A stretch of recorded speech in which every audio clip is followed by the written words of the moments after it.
going to make some roasted sausages. You can use plant-based sausages.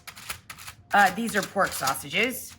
And I just pierce them with a fork, the tines of a fork, so that they can roast and give off their juices onto a parchment-lined baking sheet. Again, if you want to make vegetarian versions of this, just put in a separate baking sheet.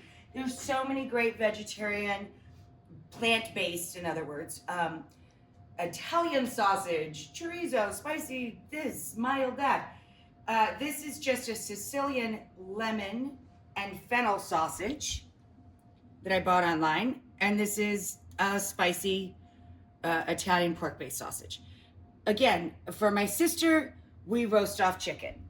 For my mom, I roast off plant-based a lot. So this is a very easy and adaptable meal. I took out our roasted sausages here, okay? I've cut them into portions.